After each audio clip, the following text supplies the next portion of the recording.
الحمدللہ الحمدللہ الحمدللہ رب العالمین والعاقبۃ للمتقین والصلاة والسلام علی سید الانبیاء والمرسلین وعلی آلہ واصحابہ اجمعین اما بعد فاعوذ باللہ من الشیطان الرجیم بسم اللہ الرحمن الرحیم قد نرى تقلب وجهك في السماء فلنولینک قبلة ترضاها فول وجهك شطر المسجد الحرام آمنت باللہ صدق اللہ العظیم وصدق رسولہ النبی الکریم قال اللہ تبارک وتعالی ان اللہ وملائکتہ یصلون علی النبی یا ایہا الذین آمنوا صلوا علیہ وسلموا تسلیما الصلاة والسلام علیک یا سیدی یا رسول اللہ وعلی آلک واصحابک یا حبیب اللہ الصلاة والسلام علیک یا سیدی یا رسول اللہ وعلی آلک واصحابک یا رحمۃ للعالمین۔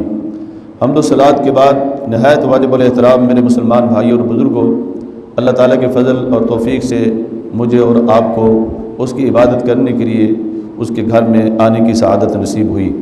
ہم اللہ تعالیٰ کا شکر ادا کرتے ہیں اور ہمیشہ کے لیے عبادت کی توفیق کی دعا مانگتے ہیں کہ زندگی کے آخری سانس تک اللہ تعالیٰ اپنے محبوب کے صدقے میں اپنے محبوب کی غلامی میں عبادت کرنے کی توفیق عطا فرمائے۔ ماہ رمضان المبارک کا یہ دوسرا جمعۃ المبارک ہے۔ ماہ رمضان المبارک کا پہلا عشرہ رحمت کا عشرہ جو آج 10واں روزہ ہے، اور گزرتے گزرتے آج 10ویں دن کا بھی آدھا اور آخری حصہ باقی ہے۔ دعا ہے کہ اللہ تبارک و تعالی ہم سب کو ماہ رمضان المبارک کے پہلے عشرے کی رحمتوں سے مالا مال فرمائے اور دوسرے عشرے کی آغاز پر ہم سب کی مغفرت فرمائے۔ میرے دوستوں اور بزرگوں، موضوع گفتگو روح عبادت یہ ہمارا چل رہا ہے، اور آج ہم نماز کی شرائط میں سے ایک شرط ہے استقبال قبلہ، یعنی قبلہ کی طرف منہ کرنا۔ اس پر ہم گفتگو کرنے کی سعادت حاصل کریں گے۔ عبادات میں سب سے افضل ترین جو عبادت ہے وہ ہے عبادت بدنی۔ عبادت کی کئی قسمیں ہیں، بدن سے بھی ہم کرتے ہیں، مال سے بھی ہم کرتے ہیں، اور بعض عبادتیں ایسی ہیں جو ان دونوں کا مرکب ہے، اور ان دونوں عبادت میں جو سب سے افضل ترین عبادت ہے وہ بدنی عبادت ہے، اور بدنی عبادت میں افضل ترین عبادت نماز ہے، اور نماز میں افضل ترین جو حصہ ہے وہ ہے سجدہ۔ یہ سب سے اعلیٰ چیز ہے۔ قرآن مجید کے اندر احادیث مبارکہ کے اندر یہ بات ثابت ہے کہ قیامت کے دن کوئی عبادت نہیں ہوگی مگر جب اہل ایمان اللہ تبارک و تعالیٰ کے جمال کا مشاہدہ کریں گے تو اس وقت وہ سجدہ ریز ہو جائیں گے۔ یوم یکشف عن صدور ویدعون الی السجود۔ اسی طریقے سے جب حضور نبی کریم صلی اللہ علیہ وسلم کی طرف ساری مخلوق آئے گی، اس وقت بھی حضور نبی کریم صلی اللہ علیہ وسلم اللہ کی بارگاہ میں سجدہ ریز ہو جائیں گے، اللہ کی حمد کریں گے۔ اللہ تعالیٰ فرمائے گا محبوب سر اٹھاؤ مانگو ہم عطا کریں گے۔ یعنی سجدہ ایک اہم عبادت ہے، اور بدنی عبادت میں نماز ایک اہم عبادت ہے۔ ہر عبادت میں کوئی نہ کوئی اصول اور ضابطہ مقرر ہے، لیکن سب سے زیادہ پابندیاں نماز کے اندر ہیں۔ آپ روزہ رکھ سکتے ہیں، کسی جگہ پر بھی رکھ سکتے ہیں، کسی طرف بھی منہ کر کے رکھ سکتے ہیں، کسی بھی ملک میں رکھ سکتے ہیں، لیکن نماز کے لیے آپ کو طہارت کرنی پڑے گی، آپ کو جسم کو ڈھانپنا پڑے گا، آپ کو استقبال قبلہ کرنا پڑے گا، اوقات کا لحاظ کرنا پڑے گا، نیت کرنی پڑے گی، اور پھر نماز کے اندر فرائض بھی ہیں، واجبات بھی ہیں، سنن بھی ہیں اور مستحبات بھی ہیں۔ نماز کے ظاہری آداب بھی ہیں اور نماز کے باطنی آداب بھی ہیں۔ جب ان کا لحاظ کریں گے تو پھر یہ نماز ہمارے لیے نور بنے گی، حجت بنے گی اور دلیل بنے گی۔ میرے دوست اور بزرگوں، اسی طریقے سے آپ زکوٰۃ کو لے لیں۔ زکوٰۃ کسی جگہ پر بھی دے سکتے ہیں، دن کو رات کو کسی وقت بھی دے سکتے ہیں، کسی بھی طرف منہ کر کے دے سکتے ہیں، اس کے لیے کوئی پابندی نہیں ہے، لیکن نماز کے لیے پابندی ہے۔ آپ حج کر سکتے ہیں، آپ مینا میں، عرفات میں، مزدلفہ میں، مکہ المکرمہ میں، آپ ان مقامات پر جس طرف مرضی منہ کر کے آپ اللہ کی عبادت قانون کے مطابق کرتے رہیں، لیکن ادھر بھی اگر نماز پڑھیں گے تو آپ کو شرائط کے ساتھ پڑھنی پڑے گی، آپ کو پابندیوں کے ساتھ پڑھنی پڑے گی، آپ کو کسی طریقے سے کس طرف منہ کر کے پڑھنی پڑے گی، کسی سمت کو آپ کو منتخب کرنا پڑے گا۔ پھر یہ بھی دیکھ لیں کہ تمام انبیاء کرام کا ایک قبلہ تھا، لیکن اسلام کے دو قبلے ہیں۔ کتنے قبلے ہیں؟ ایک سب کے لیے ایک ہے، لیکن اسلام کے دو قبلے ہیں۔ حضرت آدم علیہ السلام سے لے کر موسیٰ علیہ السلام تک سارے نبی قبلہ کعبۃ اللہ ہے، اور حضرت موسیٰ علیہ السلام سے بعد حضرت عیسیٰ علیہ السلام اور عیسیٰ علیہ السلام کے بعد تک بیت المقدس قبلہ ہے۔ لیکن حضور نبی کریم صلی اللہ علیہ وسلم کے لیے آپ نے اعلان نبوت کے بعد آپ مسجد اقصیٰ میں جا کر جب نماز پڑھائی نبیوں کو، تو آپ کا قبلہ بیت المقدس رہا، مکہ المکرمہ میں بھی اور مدینہ المنورہ میں بھی 16، 17 یا 17.5 ماہ تک آپ بیت المقدس کی طرف نماز پڑھتے رہے۔ لیکن آپ کا دل چاہتا تھا، آپ کی خوشی یہی تھی، آپ کی رضا یہی تھی کہ میرا کعبہ بیت اللہ بنے۔ میرے دوست اور بزرگوں، حضور نبی کریم صلی اللہ علیہ وسلم حضرت ابراہیم علیہ السلام کی اولاد حضرت اسماعیل علیہ السلام سے ہے۔ آپ جب مکہ المکرمہ میں تھے تو آپ پر یہ ایک اعتراض ہوتا تھا مشرکین مکہ کی طرف سے، آپ ہیں ابراہیمی لیکن آپ بیت المقدس کی طرف منہ کر نماز پڑھتے ہیں، یہ بڑی عجیب بات ہے۔ یعنی قبلے میں ابراہیم کی مخالفت کرتے ہیں۔ جب آپ مدینہ المنورہ میں گئے تو وہاں آپ بیت المقدس کی طرف نماز پڑھ رہے تھے منہ کر کے، تو یہودی اور عیسائیوں کا چونکہ قبلہ وہی تھا، انہوں نے کہا باقی ساری معاملات میں ہماری مخالفت کرتے ہیں لیکن قبلہ ہمارے منہ کر کے نماز پڑھتے ہیں۔ یہ حضور نبی کریم صلی اللہ علیہ وسلم کے اوپر اعتراض تھا۔ میرے دوست اور بزرگوں، حضور نبی کریم صلی اللہ علیہ وسلم کے اوپر یہ اعتراض کرنے والے اعتراض کرتے رہے۔ اب ان کا ایک اعتراض اور بھی یہ تھا کہ یہ لوگوں کو جلانے کے لیے، لوگوں کو جلانے کے لیے، یعنی مکہ میں تھے تو مشرکین کو جلاتے تھے اور مدینہ میں گئے تو یہودی اور عیسائیوں کو جلاتے تھے۔ کیوں کہ مکہ المکرمہ میں بیت المقدس کی طرف منہ کر کے نماز پڑھتے تھے تو مشرکین جلتے تھے، اور جب مدینہ المنورہ میں گئے تو بیت اللہ کی طرف منہ کر کے نماز پڑھنا شروع کی تو یہودی اور عیسائیوں کو جلانے لگے۔ تو یہودی اور عیسائی کہنے لگے ان کا کام ہی مخالفت کرنا ہے، یعنی حضور نبی کریم صلی اللہ علیہ وسلم کے اوپر یہ اعتراض ان کی طرف سے ہوا۔ حضور نبی کریم صلی اللہ علیہ وسلم پر ایک اور اعتراض ہوا۔ وہ اعتراض کیا تھا کہ آپ متعصب ہیں، آپ خوش آمدی ہیں، آپ قوم پرست ہیں۔ یہ بھی اعتراض آپ کے اوپر ہوتا رہا، لیکن اللہ تبارک و تعالیٰ نے اپنے محبوب پر وہی نازل فرمائی، کہا اے میرے محبوب ان کو کہہ دو کہ ہم بیت المقدس کی طرف منہ کر کے نماز پڑھتے رہے، وہ ہمارا قبلہ رہا، ہم بیت اللہ کی طرف منہ کر کے نماز پڑھ رہے ہیں، یہ ہمارا قبلہ ہے اور قیامت تک ہمارا قبلہ رہے گا۔ ہم نہ تو متعصب ہیں، نہ خوش آمدی ہیں، نہ جناب قوم پرست ہیں، نہ ہم یہودیوں کی طرح ہیں، نہ ہم عیسائیوں کی طرح ہیں، بلکہ ہم اس رضا میں راضی ہیں جس رضا میں اللہ راضی ہے۔ یعنی ہم اللہ کے حکم کے پابند ہیں۔ اللہ جب چاہے تو بیت المقدس کی طرف ہم منہ کر کے نماز پڑھتے ہیں، اور جب اللہ نے چاہا تو ہم بیت اللہ کی طرف منہ کر کے نماز پڑھ رہے ہیں۔ ہم اللہ کی رضا چاہتے ہیں۔ ہمارے لیے تو بہترین وقت تھا کہ مکہ المکرمہ میں ہم خوشامد کر کے، ہم ڈر کے یا خوف کر کے یا کچھ مفاد حاصل کرنے کے لیے بیت اللہ کی طرف منہ کر کے نماز پڑھتے تو مشرکین یہ کہتے کہ باقی سارے معاملہ میں مخالفت کرتے ہیں، کم از کم قبلہ کی طرف تو منہ کر کے نماز پڑھتے ہیں نا بیت اللہ کی طرف، تو اس میں تو ہمارے ساتھ ہیں۔ لیکن ہم نے ایسا نہیں کیا، مخالفتیں مول لیں، تنگیاں تکلیفیں ہم نے لی اور مکہ المکرمہ سے نکلنا گوارا کیا، لیکن ہم نے خوشامد نہیں کی۔ اور اسی طریقے سے ہمارے لیے بہترین موقع تھا کہ ہم ہمیشہ بیت المقدس کی طرف منہ کر کے نماز پڑھتے رہے۔ ہم یہودیوں سے بھی مفاد حاصل کر سکتے تھے، ہم عیسائیوں سے بھی مفاد حاصل کر سکتے تھے، لیکن ہم نے ایسا نہیں کیا۔ ہمیں نہ یہودیوں کا مفاد عزیز ہے، نہ عیسائیوں کا مفاد عزیز ہے، نہ ہی مشرکین کا مفاد عزیز ہے، نہ ہم ان سے کوئی فائدہ حاصل کرنا چاہتے ہیں۔ ہمیں اگر مفاد عزیز ہے تو اللہ کی اطاعت ہے، اللہ کی رضا ہے۔ اس لیے جب وہ چاہتا ہے، جس طرح وہ چاہتا ہے، ہم چونکہ وہ مالک ہے، ہم اس مالک کی مرضی کے مطابق ہم اس طرف منہ کر کے نماز پڑھتے ہیں۔ میرے دوست اور بزرگوں، حضور نبی کریم صلی اللہ علیہ وسلم ایک مرتبہ جبرائیل علیہ السلام بارگاہ رسالت میں آپ صلی اللہ علیہ وسلم میں حاضر ہوتے ہیں۔ حضور نبی کریم صلی اللہ علیہ وسلم جبرائیل علیہ السلام سے ارشاد فرماتے ہیں، اے جبرائیل میرا دل چاہتا ہے کہ بیت اللہ میرا کعبہ ہو، اللہ تعالیٰ سے گزارش کر کہ وہ ہمارا کعبہ بنا دے۔ جبرائیل علیہ السلام نے عرض کی، یا رسول اللہ صلی اللہ علیہ وسلم میں مامور ہوں، میں حکم کا پابند ہوں، میں عرض نہیں کر سکتا، مجھے جو اللہ حکم دیتا ہے میں اس کی پابندی کرتا ہوں، لیکن آپ وہ ذات ہیں، اللہ کے محبوب ہیں، آپ اللہ کی بھی مانتے ہیں اور اللہ آپ کی بھی مانتا ہے، آپ مانتے بھی ہیں اور منواتے بھی ہیں، اس لیے آپ ہی اللہ تعالیٰ کی بارگاہ میں التجا کرے تو اللہ تبارک و تعالیٰ آپ کی اس خواہش کو ضرور پورا کرے گا۔ جبرائیل علیہ السلام حاضری کے بعد چلے گئے اور حضور نبی کریم صلی اللہ علیہ وسلم بار بار آسمان کی طرف نظر اٹھاتے رہے۔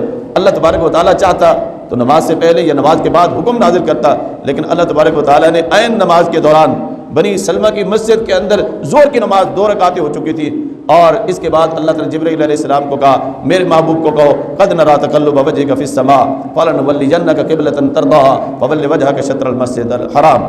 اے امام، جس کعبے کو آپ اپنا قبلہ بنانا چاہتے ہیں آپ اس طرف منہ کر دیں، اللہ آپ کی رضا میں راضی ہے، آپ اس طرف منہ کریں۔ تو میرے دوست اور بزرگوں، حضور نبی کریم صلی اللہ علیہ وسلم کی عادت مبارکہ مکۃ المکرمہ میں یہ تھی کہ آپ خانہ کعبہ کو بھی سامنے رکھتے اور بیت المقدس کو بھی سامنے رکھتے۔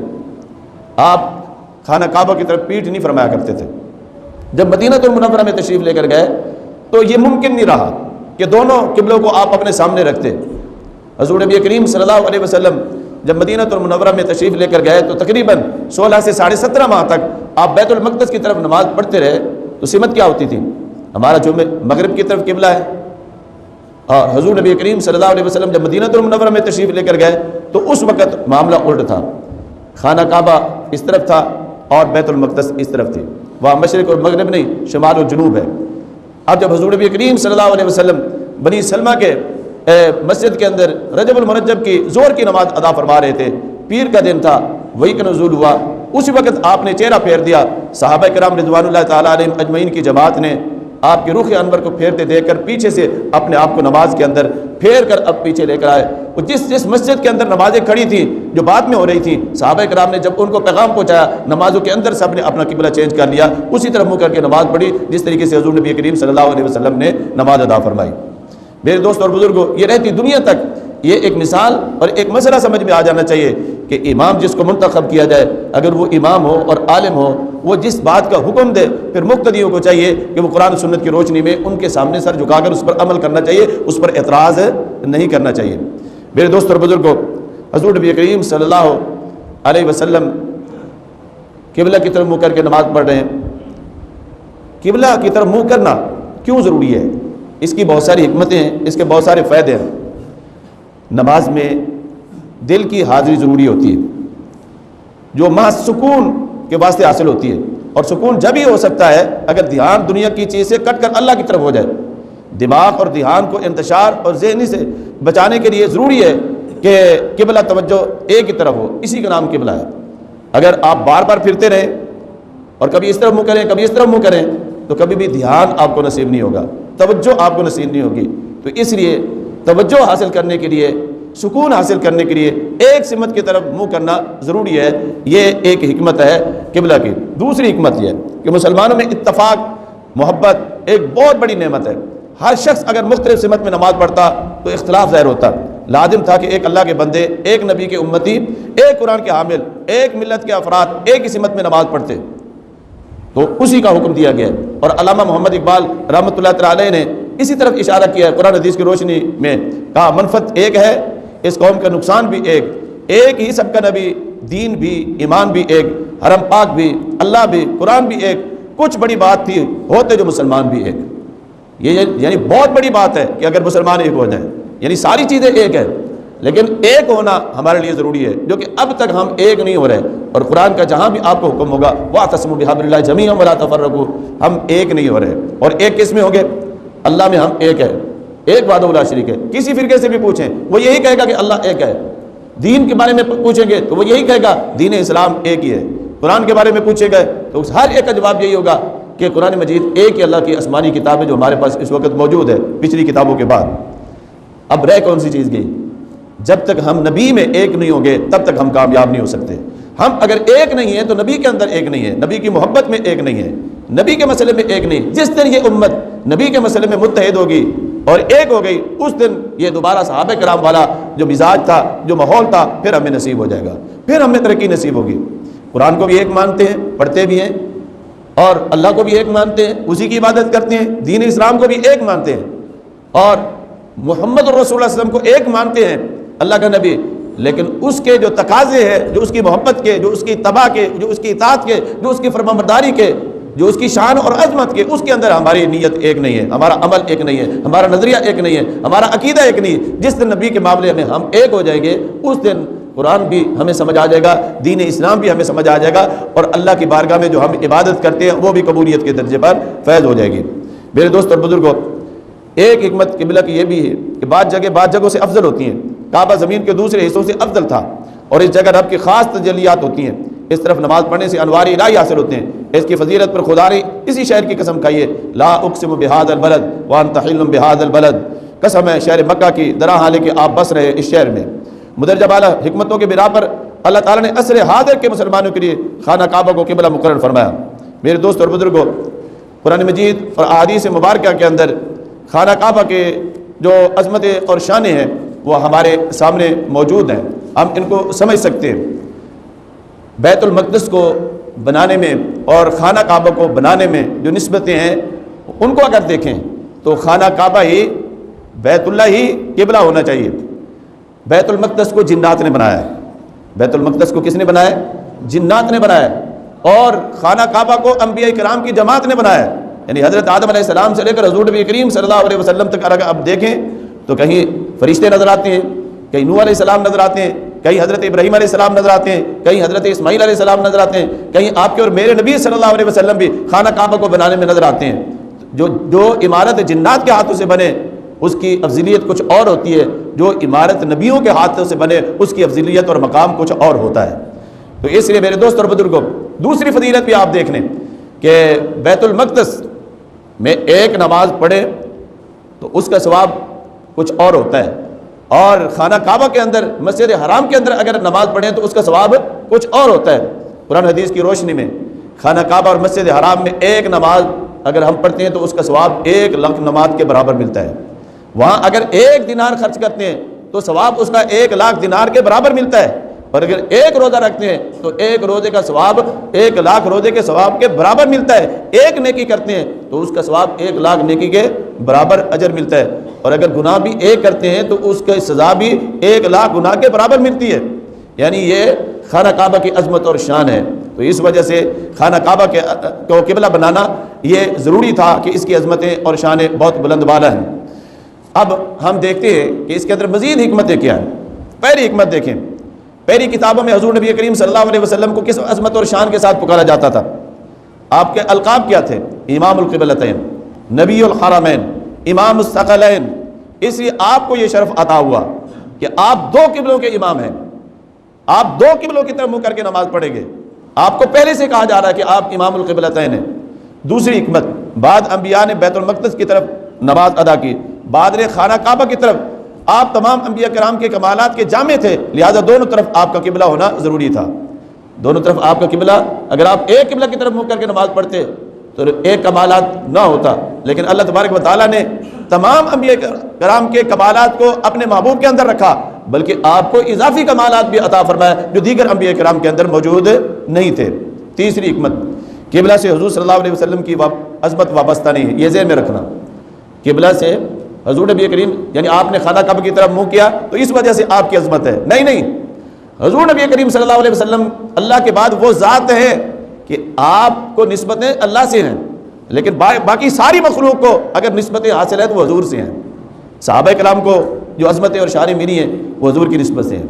یہ مت ذہن میں رکھنا کہ مولا علی کرم اللہ وجہ الکریم اور ابوبکر صدیق، فاروق اعظم، سیدنا عثمان غنی رضی اللہ تعالی عنہم، ان کے بارے میں جو حضور نبی کریم صلی اللہ علیہ وسلم نے بڑے بڑے احترام اور اعزازات اور اکرامات بیان فرمائے ہیں، اس کا ہرگز مطلب یہ نہیں ہے کہ وہ کسی وجہ سے حضور صلی اللہ علیہ وسلم کے برابر ہو گئے ہیں، اوپر کی بات نہیں ہے۔ حضرت ابوبکر صدیق کے بارے میں یہ کہا کہ باقی سب کے احسانوں کا بدلہ اتار دیا گیا، ابوبکر صدیق کے احسانوں کا بدلہ نہیں اتارا جا سکتا، تو اس کا مطلب یہ نہیں ہے کہ وہ مرتبے اور مقام میں حضور صلی اللہ علیہ وسلم کے برابر ہو گئے، نہیں، وہ نسبت کی وجہ سے آپ نے ان کو مقام عطا فرمایا، اور یہ مقام کسی نبی کے برابر نہیں لے جاتا۔ حضرت ابوبکر صدیق افضل ہیں، لیکن نبیوں کے بعد امتوں میں افضل ہیں، نبیوں کے بعد، نبیوں کے برابر نہیں ہے، کسی بھی نبی کے برابر نہیں ہے۔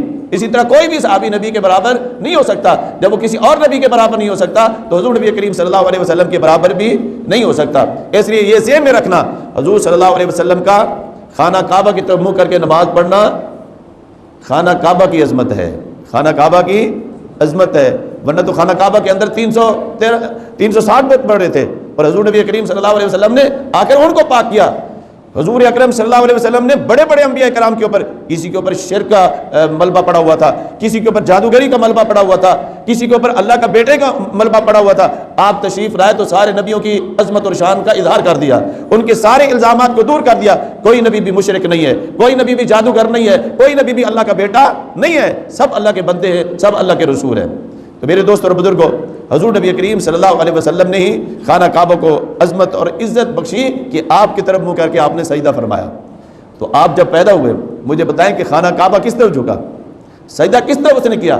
حضور نبی کریم صلی اللہ علیہ وسلم کے جائے ولادت کی طرف سجدہ کر کے یہ بتایا سارے لوگوں کو کہ اصل تو یہ ہیں، اصل مقام تو یہ ہے، عزتیں دینے والے تو یہ ہیں، عظمتیں دینے والے یہ ہیں۔ چوتھی بات، یہود و نصارہ مشرق اور مغرب پر اڑ گئے، مسلمان کسی سمت کے پجاری نہیں، کہیں سے قبلہ شمال کو ہے، کہیں جنوب، اور کہیں سے مشرق یا مغرب کی طرف ہے، مسلمان کسی سمت یا قبلہ کے عابد نہیں بلکہ خدا کے عابد ہیں۔ آپ اور میں کس کے عابد ہیں؟ کس کے عابد ہیں؟ یہ ذہن میں رکھیں، کس کے عابد ہیں؟ اللہ کے عابد ہیں۔ ہم کسی سمت کے عابد نہیں ہیں، ہم کسی عمارت کے عابد نہیں ہیں۔ آپ یہ دیکھیں کہ خانہ کعبہ کے اندر جو موجود ہیں ان کو خاص خانہ کعبہ کی طرف منہ کر کے نماز پڑھنا ضروری ہے، لیکن جو خانہ کعبہ کے باہر ہے، جن کو خانہ کعبہ نظر نہیں آتا وہ باہر ہے، ان کو اس سمت کی طرف منہ کر کے نماز پڑھنی چاہیے۔ اب مجھے جو لوگ مغرب کی طرف ہوں گے وہ منہ کس طرف کریں گے؟ مغرب کی طرف کریں گے؟ نہیں، وہ مشرق کی طرف کریں گے، اور جو مشرق کی طرف ہوں گے خانہ کعبہ کے وہ مغرب کی طرف منہ کریں گے، جو شمال کی طرف ہوں گے وہ مغرب کی طرف منہ نہیں کریں گے، جو جنوب کی طرف ہوں گے وہ بھی مغرب کی طرف منہ نہیں کریں گے بلکہ وہ خانہ کعبہ کی طرف منہ کریں گے۔ جو اس سائڈ پہ ہے وہ اس طرف ان کا خانہ کعبہ ہوگا، جو اس سائڈ پہ ہے ان کا اس طرف خانہ کعبہ ہوگا، جو مغرب کی طرف ہے ان کا خانہ مشرق کی طرف ہوگا، جو مشرق کی طرف ہوگے ان کا خانہ کعبہ مغرب کی طرف ہوگا۔ ہم سمت کے پجاری نہیں ہیں، ہم کسی عمارت کے پجاری نہیں ہیں۔ آپ نے کبھی کہا ہے کہ میں عبادت کرتا ہوں خانہ کعبہ کی؟ نہیں، جب بھی کہا ہے عبادت اللہ کی، منہ طرف قبلہ شریف کے، منہ طرف قبلہ شریف کے، عبادت اللہ کی ہوتی ہے۔ اس لیے میرے دوست اور بزرگوں، تبدیلی قبلہ سے حضور صلی اللہ علیہ وسلم کی خواہش کو پورا کرنا اور ان کی عزت افزائی ظاہر کرنا مراد تھا۔ آپ نے کعبہ کو قبلہ بنایا، مگر کعبے کو کعبہ آپ ہی ہے جس نے اسے قبلہ بنایا۔ اس لیے اعلیٰ حضرت فرماتے ہیں کہ حاجیو آؤ شہنشاہ کا روضہ دیکھو، کعبہ تو دیکھ چکے، اب کعبے کا کعبہ دیکھو۔ مشرکین مکہ کا اعتراض تھا کہ مسلمان اپنے آپ کو ابراہیمی کہتے ہیں، اس اعتراض کا میں نے پہلے آپ لوگ کے سامنے جواب دے دیا۔ ایک مسئلہ ذہن کے اندر رکھے، دینی مسائل کے اوپر اعتراض کرنا یہ بے وقوفوں کا کام ہے۔ جب حضور نبی کریم صلی اللہ علیہ وسلم نے قبلہ کی طرف منہ کیا تو مشرکین مکہ، یہودیوں نے اور عیسائیوں نے، جو بڑے عقل مند تھے، بڑے بڑے دانا تھے، بڑے بڑے تعلیم یافتہ تھے، بڑے بڑے ادیب تھے، بڑے بڑے فلاسفہ تھے، لیکن جب انہوں نے اعتراض کیا کہ آپ خانہ کعبہ کی طرف منہ کر کے کیوں نماز پڑھ رہے ہیں، آپ نے بیت المقدس کو کیوں چھوڑا، تو اللہ تعالیٰ نے فرمایا سَيَقُولُ السُّفَهَاءُ مِنَ النَّاسِ، یہ بے وقوف لوگ ہیں کہ میرے نبی کے اوپر شرعی مسئلے کے اوپر اعتراض کر رہے ہیں۔ دین کے اوپر جب بھی کوئی اعتراض کرے گا وہ عقل مند نہیں ہوگا، چاہے وہ کتنا ہی بڑا پڑھا لکھا کیوں نہ ہو۔ اس لیے دین کے مسائل کے اوپر ہمیں اعتراض نہیں کرنا چاہیے۔